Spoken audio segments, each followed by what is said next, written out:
welcome to Wrestling at Random. I'm Jeremy Deemer. And I am Adam Summers. You are in season 6 of Wrestling at Random, where the theme, as always, is more wrestling than ever. And boy, has that been true throughout the season as we get into, I guess you could say, if you're listening in linear fashion, the final weeks of season 6. We have had a lot of wrestling from off the beaten path, a lot of wrestling from mainstream wrestling promotions and territories. This week's show is an episode of Monday Night Raw. And we were just talking before we started recording, and I didn't put two and two together in terms of the actual date of this until I said, hey, Jeremy, remind me, what was the date of this show? It is September 10th, 2001, Monday Night Raw. That's right. It is the night before the 9/11 attacks.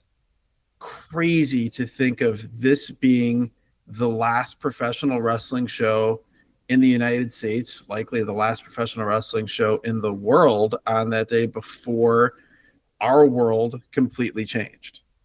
Yeah, it was wild. I also didn't put two and two together until I pulled up the observers from. I'm like, wait a second, and I was like, wait, September 10th. I'm like, this was like hours before. Yeah, hours. We were just saying, like, this show took place in San Antonio, Texas. So from 7 to 9 p.m. Central, Yep. I guess it would have been. So yeah, it's less than 12 hours by the end of this show to what happened that fateful, terrible morning.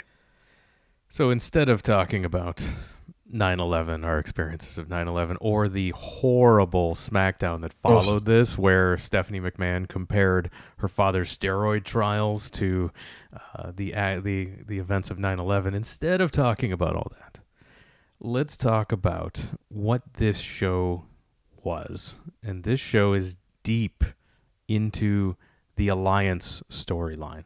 And I'm glad you said the Alliance storyline, because we'll get into it throughout the show. That is WWF versus WCW and ECW. If you see the air quotes I'm doing as you watch on YouTube,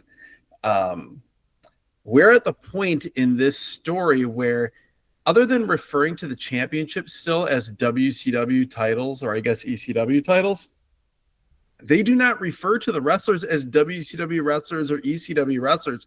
It's all the Alliance. We have completely stripped what made at least the idea of this angle so tantalizing. That's pretty much gone here. So rare are the opportunities to do an invasion storyline. So rare are the opportunities to do something where you have a fan base. So still, even through the dying days of WCW, that was very, very large. It was in the millions of people. Yeah, a couple million people, 2.5 million people watching every week for the flagship show. They were there right for the picking. And it got off to a hot start to where people were interested to see where this was going. The alliance between WCW and ECW is a great idea, except for the fact that you infuse the McMahon storyline in here. You don't have the key WCW talent you need to actually pull off an invasion angle. You don't have the top WCW guys. We're all at home hammering their Turner checks, still on contract, even though the company is out of business. No Sting, no Ric Flair, no Goldberg, no Lex Luger, no Kevin Nash, no Scott Hall. No Hulk Hogan. No Hulk Hogan, the closest thing to a top star that you had, and he did very well throughout this run, but was Booker T.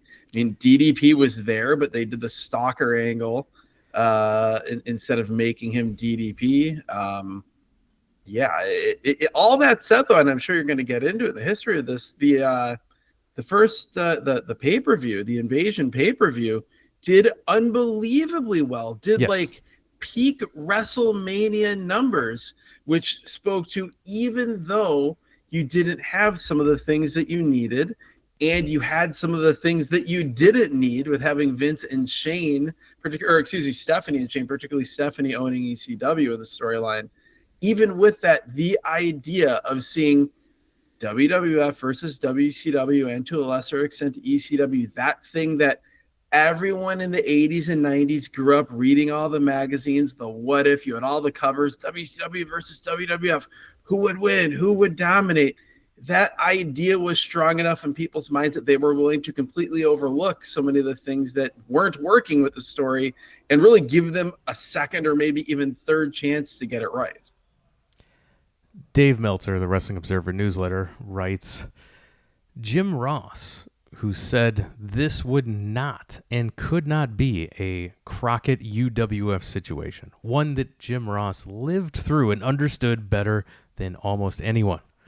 Vince McMahon himself even stated when the decision was made not to use the Saturday night time slot on TNN for the WCW relaunch program, he said the only way it would work is if the public saw WCW as an equal company to WWF.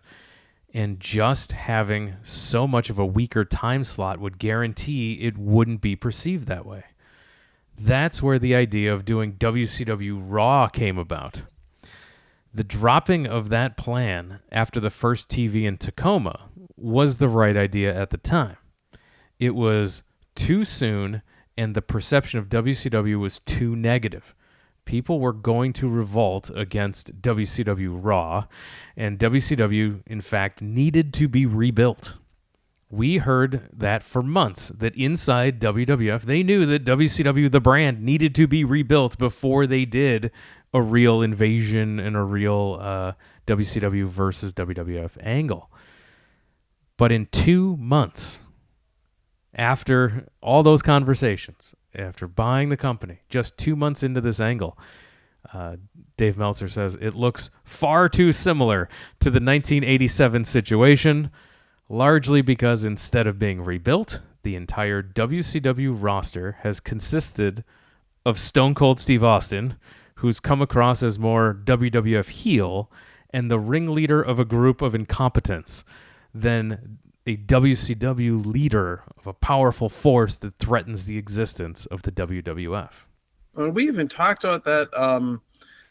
What was the pay-per-view from Vengeance. this? Yeah, where they did the tournament to unify the titles, and like the Rock's out there with the WCW title, and like Season 1, Episode 7 of this podcast, wow. WWF Vengeance from 2001.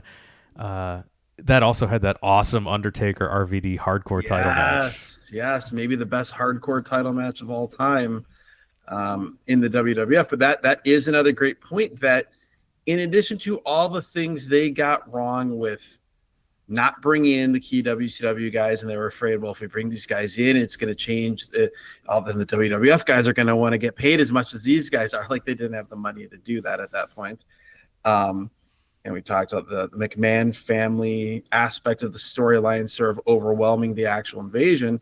But the idea so early on that you infused so many WWF guys on the Alliance side in a way that didn't make it feel like, oh my God, these guys have just turned on the WWF. No. Instead, it just felt like, to your point, like it was just a bunch of WWF guys playing with the WCW and ECW belts, and then you had the actual WCW and ECW guys sort of just, like, to your point, just as incompetents there to play second, third, or fourth fiddle. The Alliance faction today is Austin with Shane and Stephanie McMahon, and Booker T as the only guy on the verge of potentially being a money star, and Rob Van Dam being the most popular guy. Oh, by far. Already slotted in a position where he's not going to be a top shelf guy at this point. No.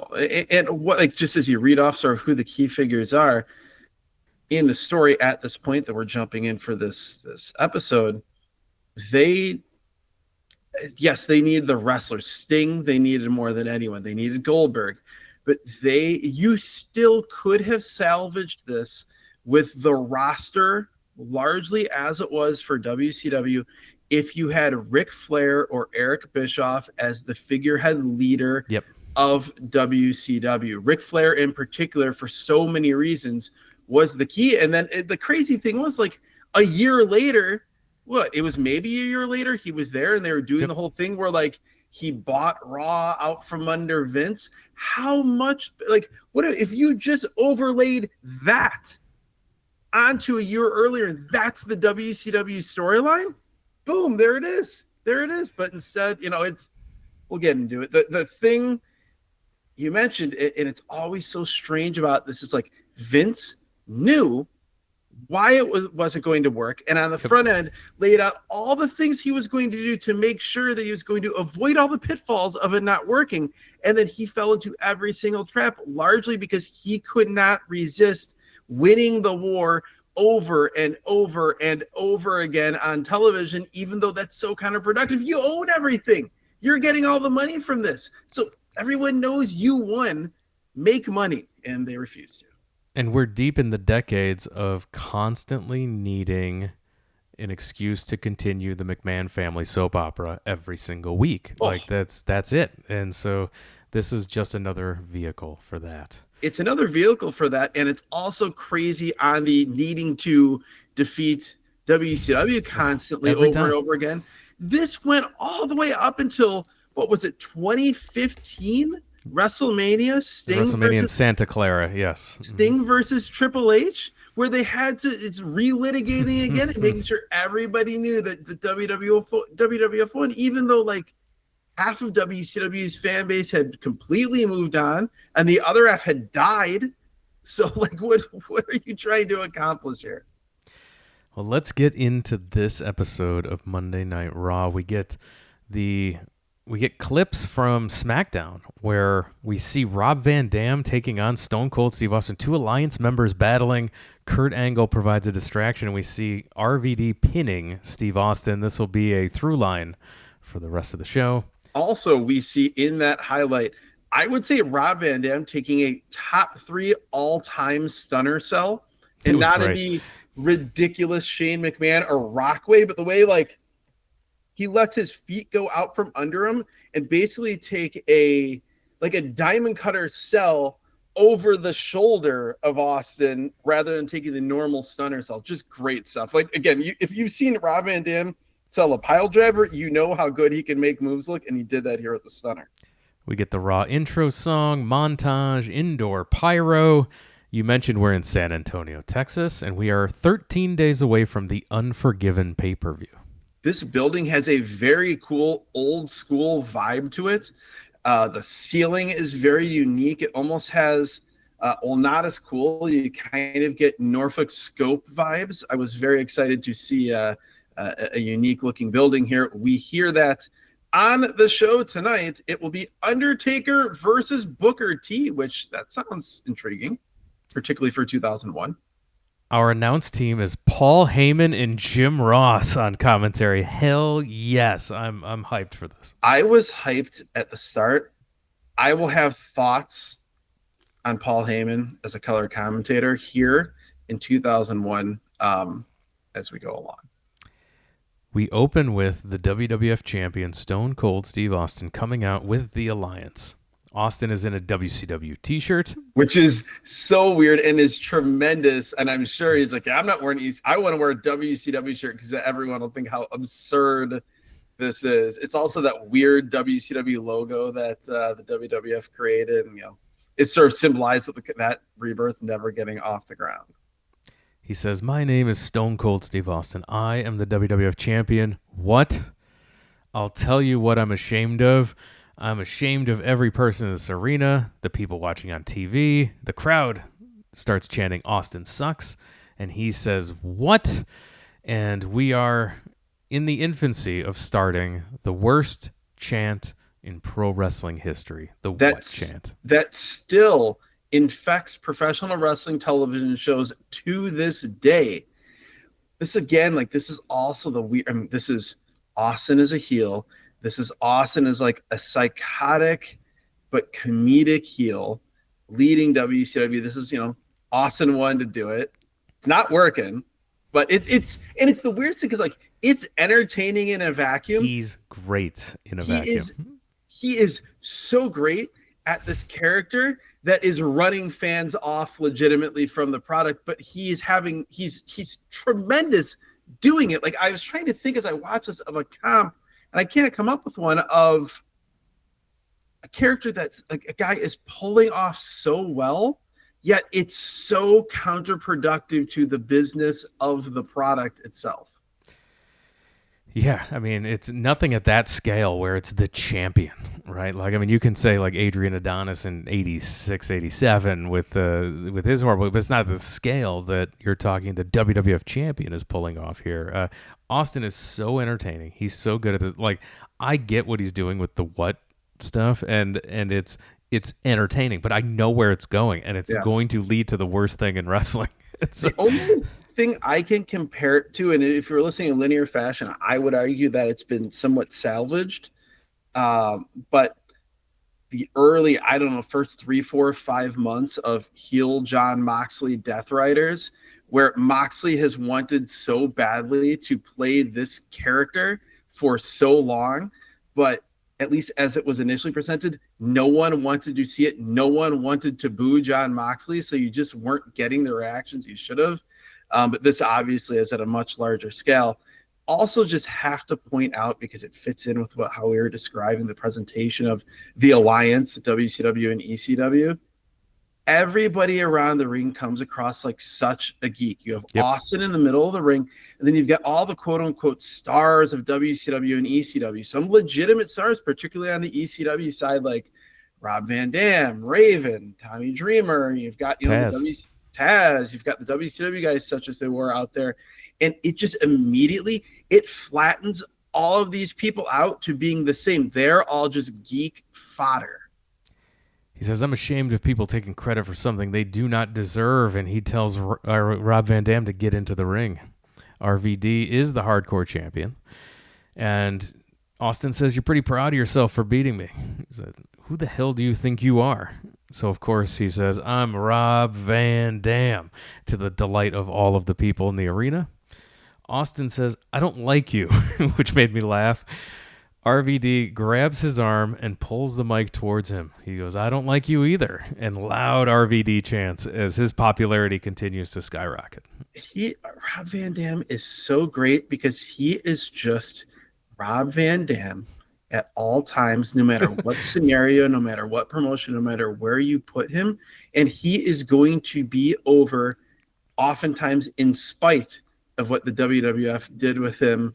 He's just, people love him. And the dynamic throughout this show of Austin being Stone Cold Steve Austin, but with this sort of like psychotic / coward twist, juxtaposed with Rob Van Dam just being chill, laid back, super confident Rob Van Dam.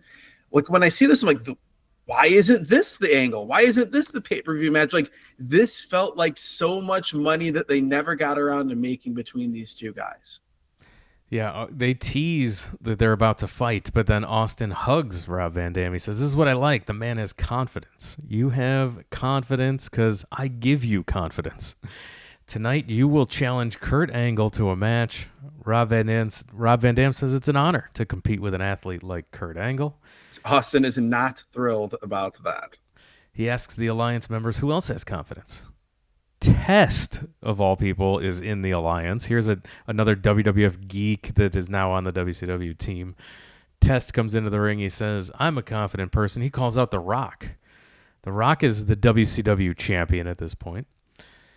The U.S. champion Canyon gets in the ring. He's wearing an Alliance MVP t-shirt, and he feels confident and puts out an open challenge for his U.S. title. He's throwing out the challenge like Angle tried to throw Austin off a bridge last week. We'll see that later on in a video package. Canyon, talk in some ways the most tragic story of like the death of WCW, like a guy who had carved out a really good spot for himself in WCW, and you could have seen a scenario where if actual WCW continued with Bischoff buying the company and relaunching, like he had a chance to be a legit top guy there. He gets into the WWF and you're like, man, this guy's got a cool look. He does a million cool moves. Like he's got size, but just wasn't going to happen. He got bullied like hell. He wasn't their kind of guy. And man, everything that happened afterwards, just the worst. I mean, Yeah. Just tragic. I mean, even like he tried so many different things. He pitched doing Mortis. They did dark matches with Mortis. He got over as Mortis in dark matches. Never brought it to TV. Taz comes in the ring. He says at Unforgiven, there's a chance that Angle may kick Austin's ass and take the title. Austin then gives a stunner to Taz and has Canyon, RVD, and Test beat down Taz.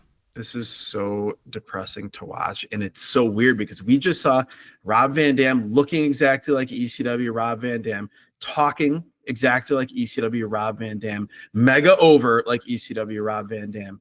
Taz steps in. He's wearing his pants and his cutoff button-up shirt, and he just has no aura. Everything that made Taz special in ECW, which did initially transfer over to the WWF when he got introduced at the Rumble and had that match with Angle. Like, oh my God, it's Taz. They had beaten all of it out of him. He's not yet an announcer here, I don't believe, but when he's talking, there is no badass ECW Taz emanating from him. He sounds like announcer Taz, and then he just gets beaten down.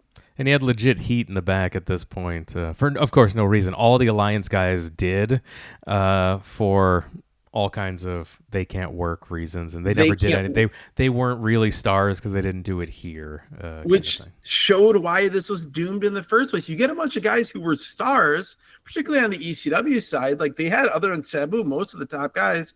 You get a bunch of guys who are stars, and then you tell them they're not stars. You berate them for quote unquote acting like stars, and then you're surprised when you book them like crap and they don't get over. Like, it's doomed to fail on so many levels. We see clips from Raw last week where Christian is hitting Edge, who's the Intercontinental Champion. He's hitting the one-man concerto, knocking Edge out of action. And we go to our first match, Christian. So he's just getting his first singles push here. He's got a brand new entrance here. The Christian at Last You're On Your Own music, which is basically like a Bohemian Rhapsody ripoff. It is tremendous.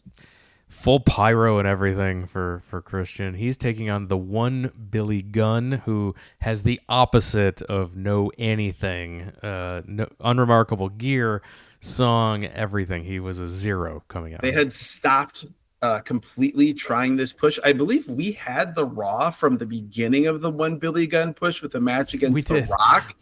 Where he just got completely emasculated on the promo by The Rock, and then like it really felt like they were trying to make him into almost like their total package Lex Luger type character. But by this point, to your point, he's wearing just blank generic red bicycle shorts, gets zero reaction. Like, that's one of the real noteworthy things from this show is, with a few exceptions, the mid card and undercard guys get no response, even when doing things you would think would get a response.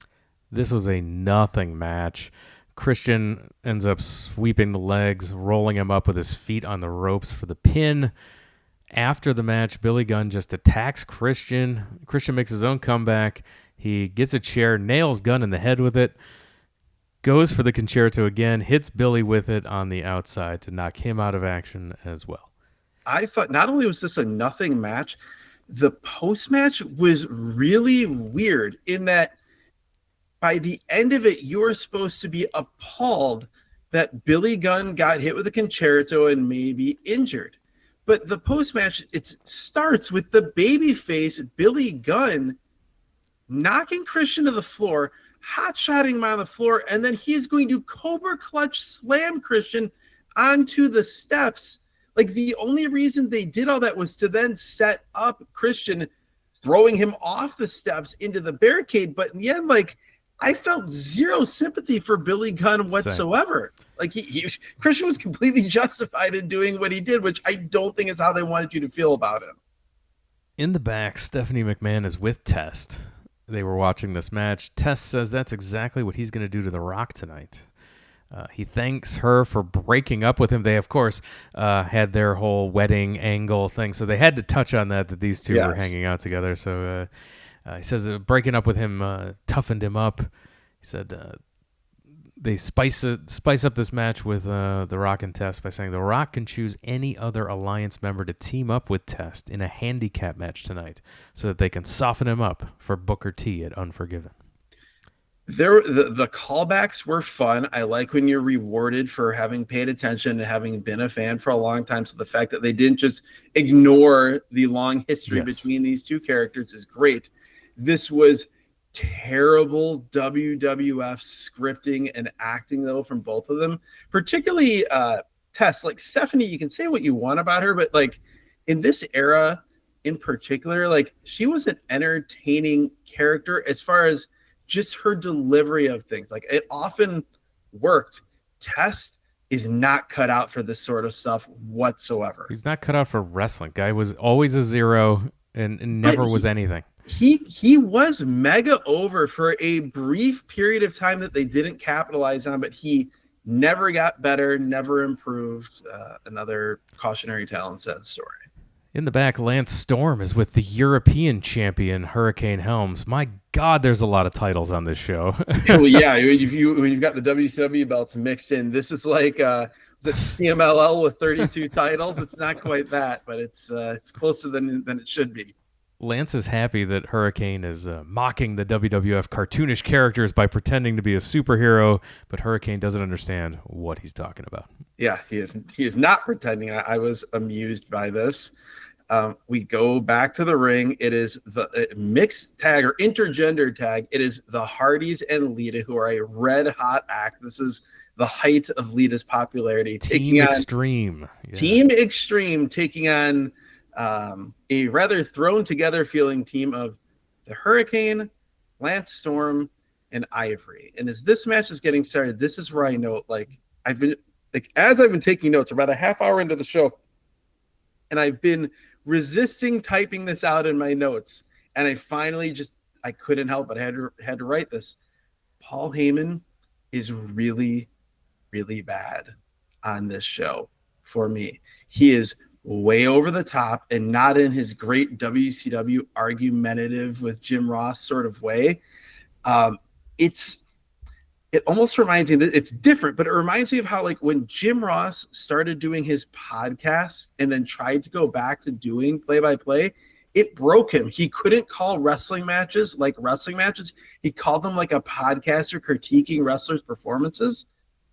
After Paul stopped doing commentary for so long and he ran ECW, and the only time you heard him on the show was doing the voiceovers for Extreme Warfare Volume 2, now on ECW Home Video, or doing the voiceovers for video packages leading to matches on the pay-per-view, he is completely incapable of talking in any other way than that slow, stilted, over-enunciated Paul Heyman ECW home video promo way, and it did not work for me at all.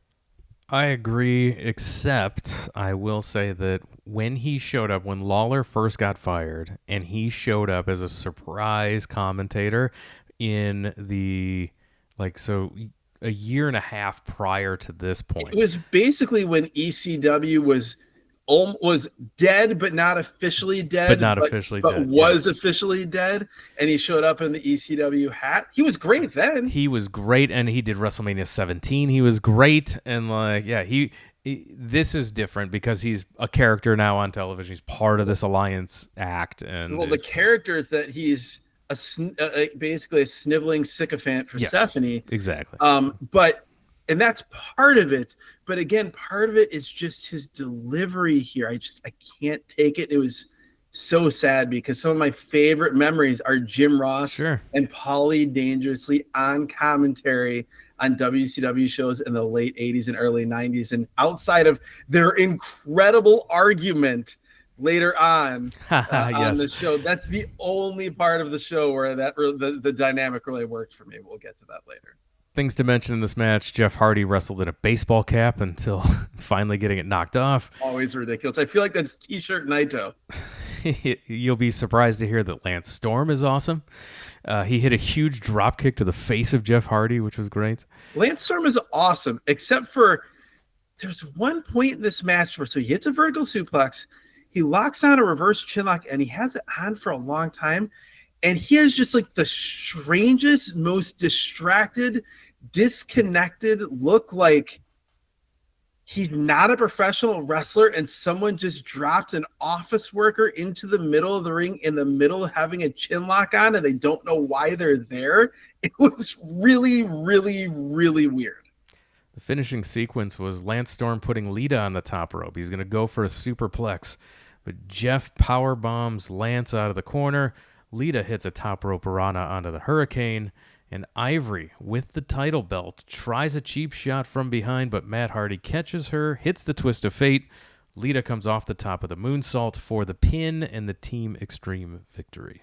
A couple quick things. You can see the hierarchy of popularity among Team Extreme. It's Lita, Jeff, and then somewhere way down near the basement is Matt Hardy. Like, he gets no reaction compared to the other two of them. Other thing, and it speaks to everything we talked about earlier about how this invasion just was not working at all by this point. JR is yelling about how this is a big victory, a great victory for the WWF. And I'm like, oh, wait, this was a WWF versus the Alliance match? It does not feel that way at all. Michael Cole interviews The Rock in the back. He's mad at Cole for barging in when Rock just got out of the shower. He's teasing that he's naked here. He says, "Give me a minute. Go frost your hair." And so then we cut to the APA, who is Bradshaw and Farouk. They're smoking cigars. They're drinking beers and playing cards. Chris Jericho joins them. He's going to team up with them tonight and wants to make sure they're ready for their match. So the theme of the evening, lots of belts, lots of multi-mans. Yes, and I see this backstage, and I just can't buy into this because we all know how much like JBL didn't like a lot of people and haze a lot of people, and Chris Jericho was one of those people. So it's just weird to see him teaming with them. It's also weird to see Ron Simmons and Chris Jericho in the same room because they're like separate eras of WCW that are only like a couple of years apart, but feel like they're 15 years apart. But the idea in theory of Ron Simmons, JBL, and Chris Jericho against the Dudleys and Rhino, like in a different world, that sounds like a hell of a 6-man tag. William Regal is with Tajiri, who's in the back with his arms around Tori Wilson. I don't remember this romance at all.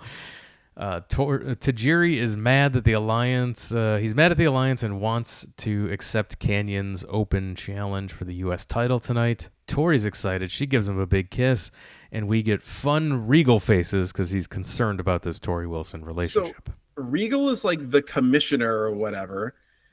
Tajiri is his assistant. Tajiri, even though everyone associates him with ECW, is for some reason Team WWF. And Tori Wilson is with Tajiri, but she is part of the Alliance. So that's the tension here, such as it was. Rock is ready now. He says that he's going to use this as practice for Unforgiven, where he's going to be in a handicap match defending the WCW title against Booker T and Shane McMahon. The Rock says that the partner he chooses has to be fast, easy, and has no testicles, so Stephanie McMahon Helmsley will be Test's partner. He then sings, and all I could think of is that this man will sing as a lead in a Disney movie a few years from now. All I can think of when I see The Rock is, for one, just he's mega over. I was never a fan, but he's mega over. He's just leaps off the television screen.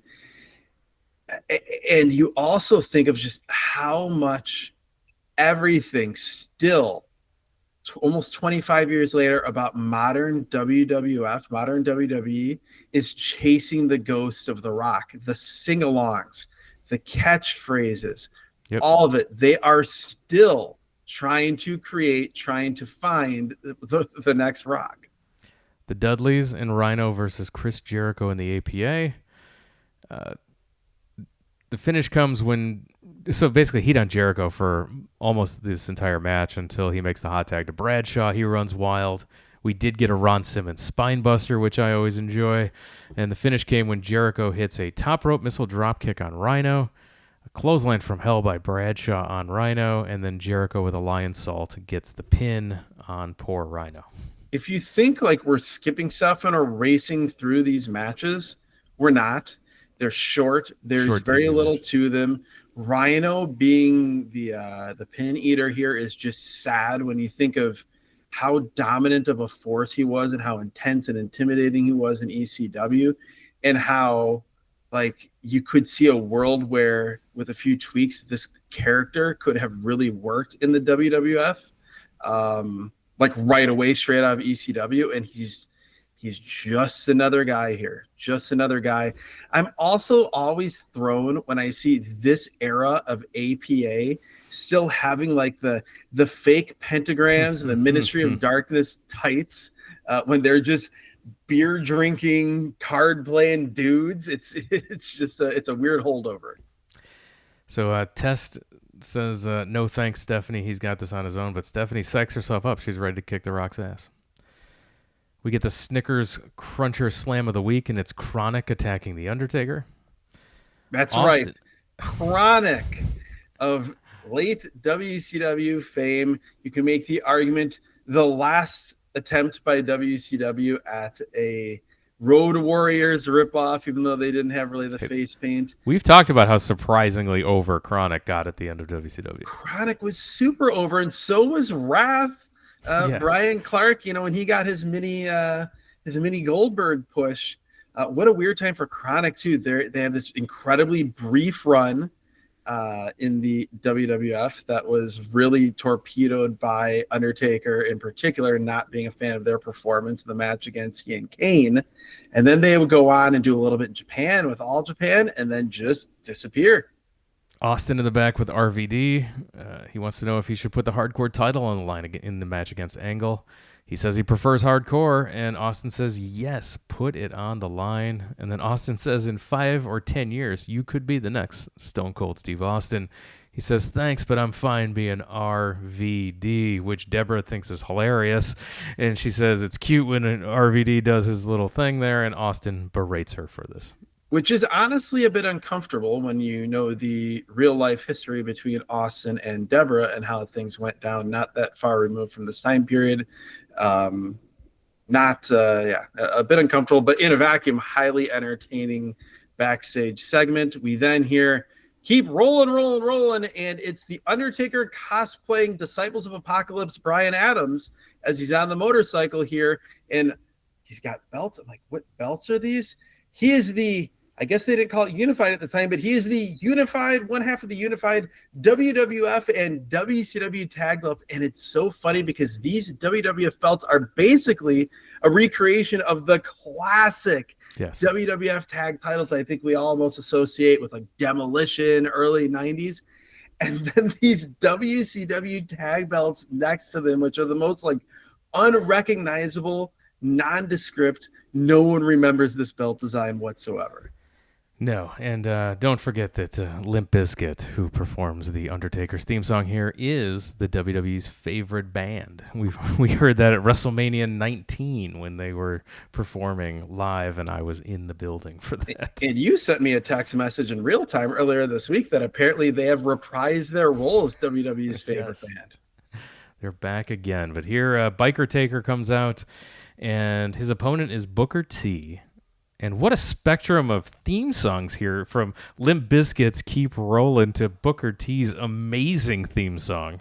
It is incredible that both Booker T and the Harlem Heat entrance music were, maybe along with Nick Patrick, the only things that survived post failed invasion Angle and the second death of WCW at the hands of the WWF. This was all Undertaker. Booker T hits a side kick. He goes for the axe kick, but Taker cuts him off. He goes for a choke slam, but Steven Richards hits the ring. Taker bends over to pick up Richards, and Booker T hits the axe kick and pins the Undertaker. So no disqualification here for Stevie Richards being in the ring when this whole thing went down.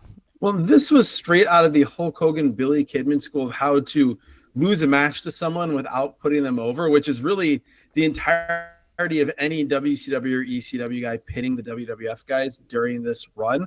Also, like, I appreciated the explanation, but so strange. Jim Ross says, he's like, Steven Richards is out here to get revenge on the Undertaker because he blames the Undertaker for the end of the Right to Censor group. What? Lame. Chronic comes out. They end up putting Undertaker through the announce table. Taker legit separated his shoulder on the flying clothesline spot early in the match. I thought even before that spot, I thought Taker looked really bad in this match. He did. He was heavy. He was slow. I think a lot of times we associate Biker Taker era of Undertaker as like in ring, like the best years of him because he was freed from the shackles of walking slow and flipping his hair back and doing throat thrusts. But here he just something was off even before the injury. WCW US Championship, the challenger Tajiri with Torrie Wilson taking on the champion Kanyon. Good kicks from Tajiri. Kanyon hits a top rope Samoan drop at one point.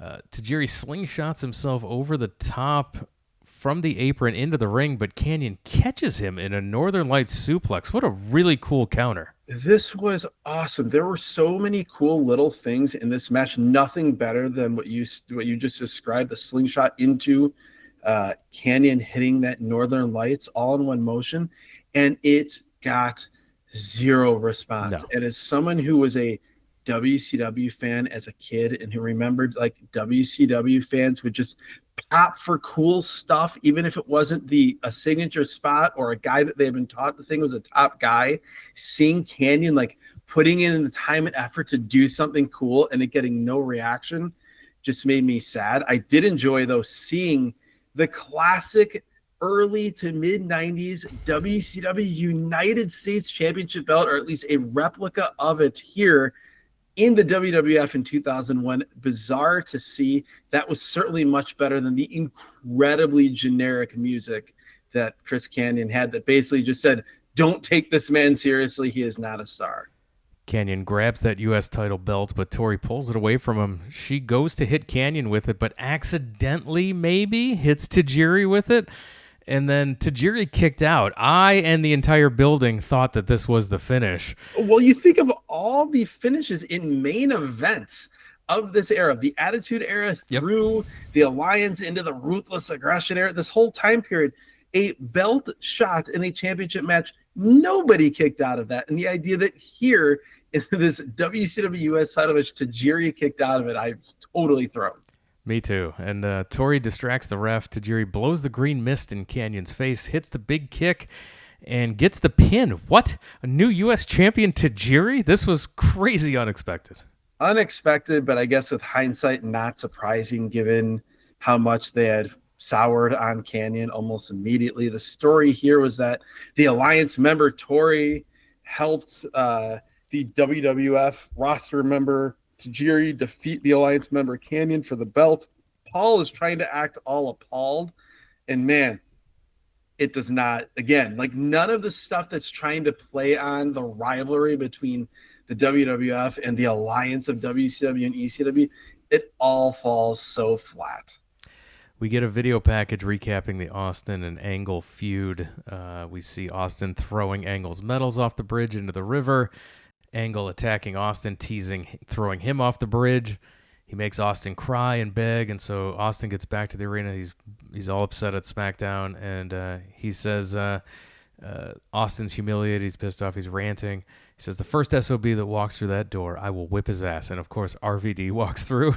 And so that's how that RVD match came about that we saw at the beginning of the show. It's the second time they showed this, though. They showed all this stuff at the very beginning of the show as well. I am not big on backstage segments and top stars doing comedy. It's not my thing in professional wrestling. But if I have to watch it, I'll tell you the two guys that I want to see interacting with each other. It's Steve Austin and Kurt Angle. Does not matter the face-heel dynamic, whether it's Angle as the cowardly heel and Austin as the Austin we all know, or here the roles being flipped. It is gold every single time. In the back, it's Austin and RVD again, which is also gold every time I see it. So I'm here for more Austin and RVD. He says it sucks to watch that footage. He says, go beat the hell out of Angle for yourself. The Alliance and Stone Cold do that crazy hardcore crap you do. And RVD says, I'm going to do what you couldn't do at SummerSlam, and I'm going to beat Angle because I'm Rob. And he gets interrupted by Angry Austin saying, I know who you are. Great stuff. The WWF Hardcore Championship, the champion Rob Van Dam against the challenger Kurt Angle. Angle comes out with his elbow heavily wrapped up.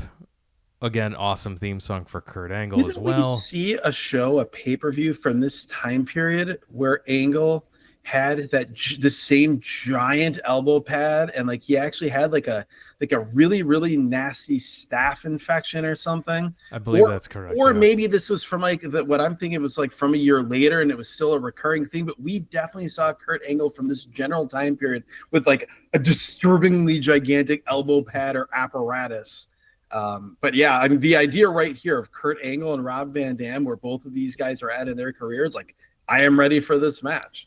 Yeah, this match was awesome. Every time Rob Van Dam was throwing some kicks, Angle kept countering, going for catching the leg, going for ankle locks, and there's no disqualification. So Rob Van Dam has to break the hold by just falling through the ropes to force the break out on the floor. They fight outside. Rob Van Dam goes off the ring steps with a moonsault, and I swear I thought he just killed Angle with a knee to the head on this moonsault. Like a knee to the head, knee to the shoulder. Either way, it was nasty. He then hits a leg drop off the apron. He's celebrating after hitting this, and Angle grabs the ankle lock on the floor. Van Dam. He was celebrating by leaving his leg across Angle's chest, and that's where Angle just picked it and immediately slaps on the ankle lock. There are wrestlers whose both personalities and styles make them feel like they're made to wrestle each other, and that's Kurt Angle and Rob Van Dam. Like, you wish they had more like high-profile, big-time singles pay-per-view main events, because you could just imagine how great those would have been. Here, Van Dam is in the ankle lock, and he's like frantically trying to figure out how to get out. He crawls to the timekeeper, grabs the timekeeper's chair, and absolutely brains Kurt Angle with an unprotected chair shot to the head. Wow, 2001 was a different time. Just brutal. Out on the floor, Rob Van Dam gets posted a couple times. They fight up the ramp to the stage. Rob Van Dam's holding himself up on the stage like a pull-up position. Yeah, it's like the steel girder type of that the Raw stage had back then. And he uses his legs to choke Angle with the head scissors. Angle from out of nowhere slaps on the ankle lock, and Rob Van Dam taps out on the top of the stage. We have a new hardcore champion. It's Kurt Angle. Right as the bell is ringing, we see Austin come running out just out of sight. He comes in, he just runs in, throws Angle off the stage. He goes flying wildly off the stage. Angle takes what looks like a crazy wild bump off the stage. Amazing camera placement. So you see Austin hit the frame and throw Angle towards you, and you don't see the landing, and you just end up with a perfect shot of Austin appearing, and you see the look on his face after he's done what he's done. This was great production, top-notch stuff. It's one camera shot. We don't get a bunch of switches. We have Angle having RVD in the ankle lock. We see RVD tap from this camera shot, like off to the left of the ramp, looking toward the stage. And immediately as he taps, we just see Austin coming from behind, again, without a camera switch, throwing Angle off. And to your point, we don't see him land. He just disappears into the ether. It was sort of the wrestling camera shot equivalent of what made the X-Files such a great television show, in that, like, things happen a lot of times, like scary things that if you saw it, it would have been incredibly gory or disturbing, but you didn't actually see it. It let your mind fill in the blanks, and that's 100% what we had here. By the way, that is the only television show reference you'll get from me. I love the X-Files, and we rewatched it a million times, and that's about it. Austin checks on RVD, and then he throws RVD off the stage as well. Loud asshole chants from the crowd. RVD is lying in the pile of cables next to the broken Kurt Angle. He throws an arm over the chest of Angle. The ref counts 3, and RVD regains the hardcore title from Kurt Angle. Because it is the 24/7 rule in effect. The other thing that threw me off, and so I guess Austin can claim that he was helping Rob Van Dam even though he was taking advantage of RVD's situation. exactly, and it plays perfectly into the sort of the pathological liar character that Steve Austin has. Um, I don't recall seeing this in a hardcore title match before. Maybe I'm wrong. Maybe I just don't recall. I didn't pay enough attention. But referee Tim White throughout the entire match is holding the hardcore championship belt in one hand. So like he's dropping down in the middle of the ring and making counts, where he's holding the hardcore belt in one hand. At any moment. He's doing it on the floor. He's doing it up on the ramp. I'm sure it happened before, but it's like I never noticed that. I never knew that was a thing. We get the replay of what happened. Angle's in a neck brace as the EMTs are taking him out, and JR's fired up. It's great. Him and Heyman are arguing about Austin and Angle.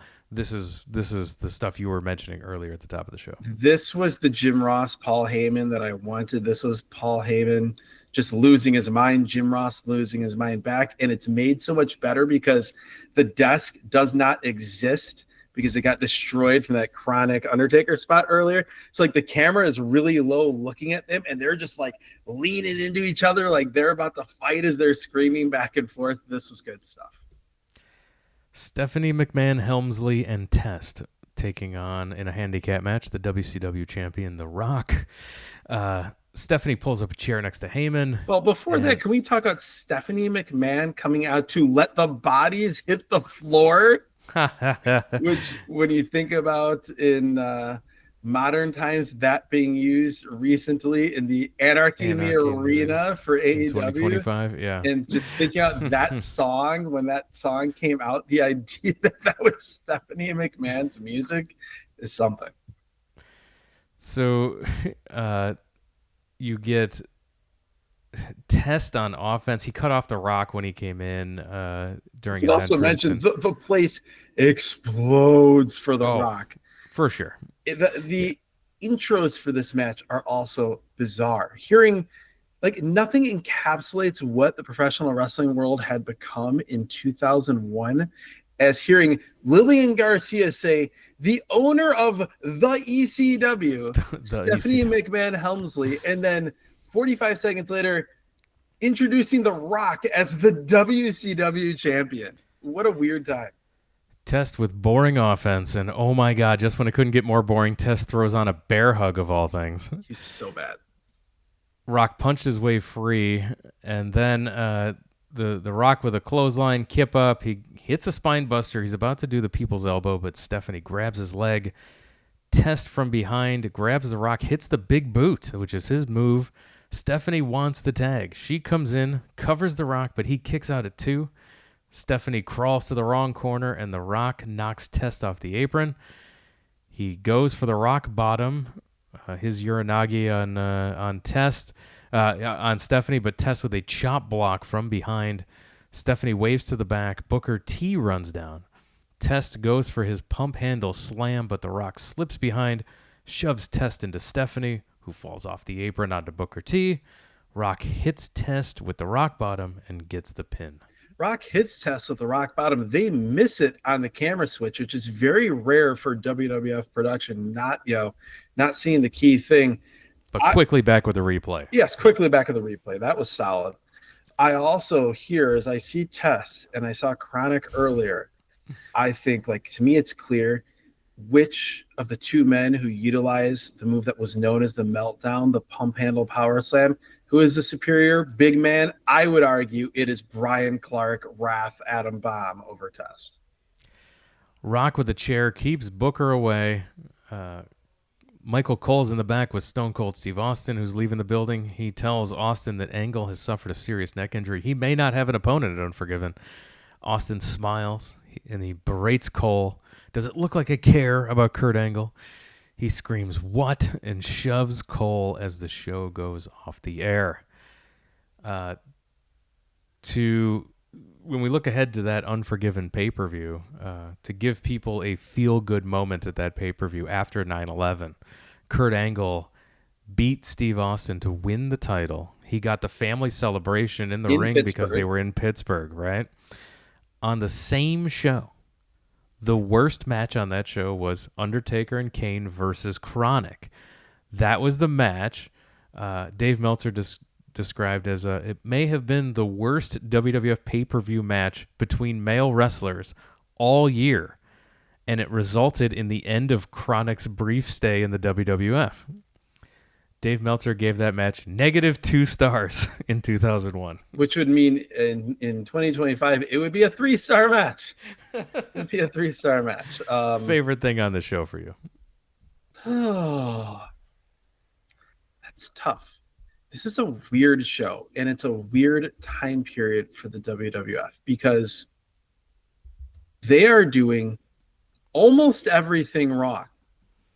But the massive star power of The Rock, and even if he's in this weird character, Steve Austin, it papers over everything. They are such megastars and they get such mega reactions that it doesn't matter. I would say in ring by far it's Rob Van Dam and Kurt Angle. Yeah. And even though like they're capable of, much better than what we saw here was great.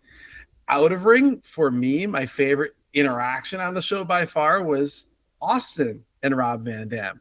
For sure. So to me, the star of this show is pretty clearly Rob Van Dam, which is a hell of an accomplishment when you consider how he and all of the Alliance members were being presented. It's a testament to how great he was and how enduring his popularity was, that it didn't matter what they did to him.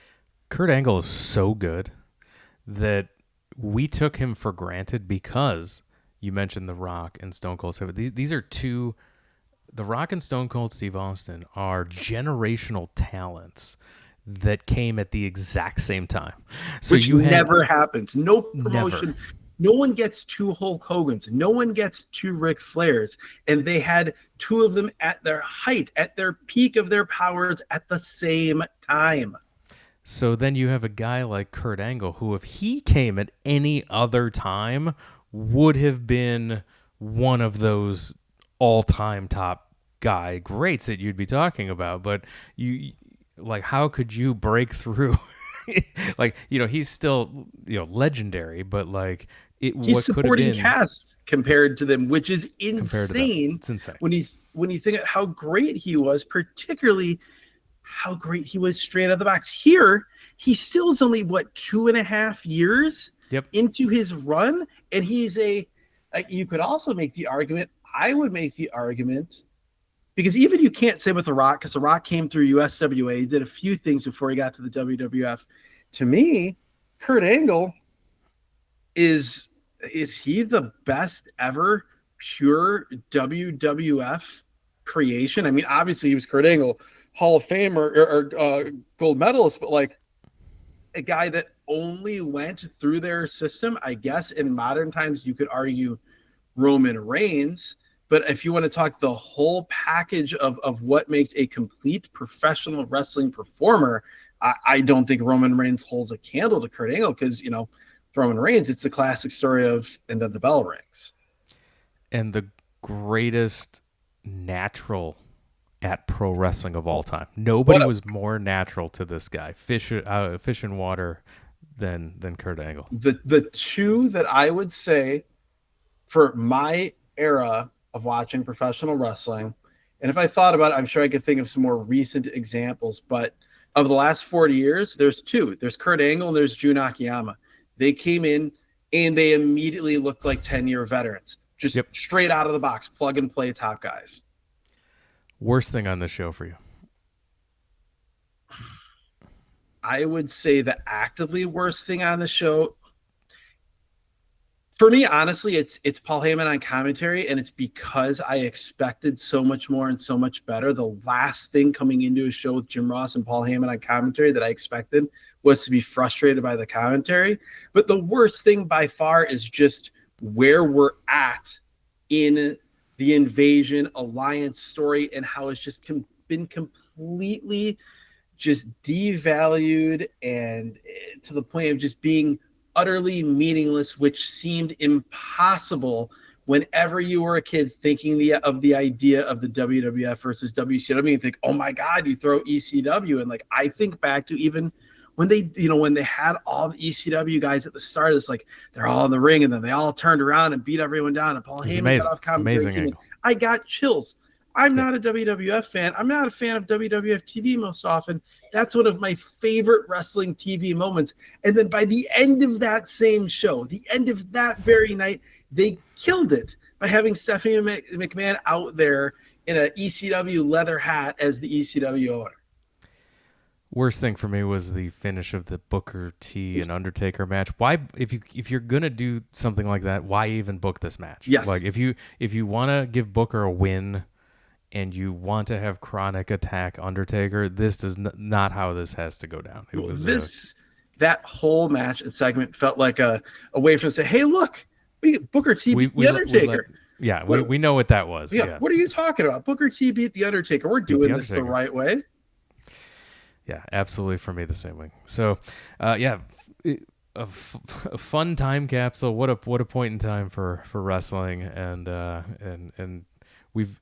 If you search the archives for 2001, we've seen a lot of 2001 stuff here. So WCW, you think of those late stage WCW pay-per-views that were surprisingly good. Like, it's so weird to think that this show and like whatever it was, WCW Greed with Wee that surprisingly awesome cruiserweight championship match was with like Jason Jett or something. That was in the same calendar year as this show. Insane. Yeah, if you want to see all of the 2001 coverage we have, not only in the free feed, which are all evergreen content. If you haven't listened to it yet, we mentioned the Vengeance episode. Go back to season 1 and listen to that episode. It's new to you. It's evergreen content.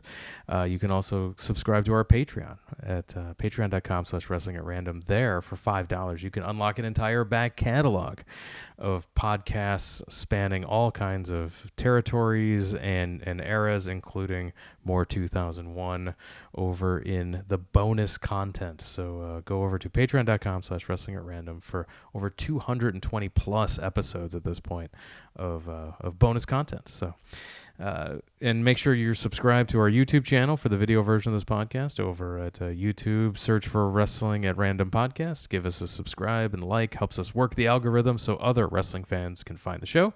And with that, all the social media platforms too, at Wrestle at Random. Make sure you're following us everywhere. And with that, we're going to wrap it up and call it a podcast. Adam, thank you for joining us. Thank you, Jeremy. Thank you, Rob Van Dam and Kurt Angle and Steve Austin, for making a show enjoyable in a time period that was not very enjoyable to watch wrestling. So good stuff. And yeah, we'll see what the randomizer has for us next week as we head down the home stretch of season 6. Thanks again, everyone, for listening. We'll talk to you again next time.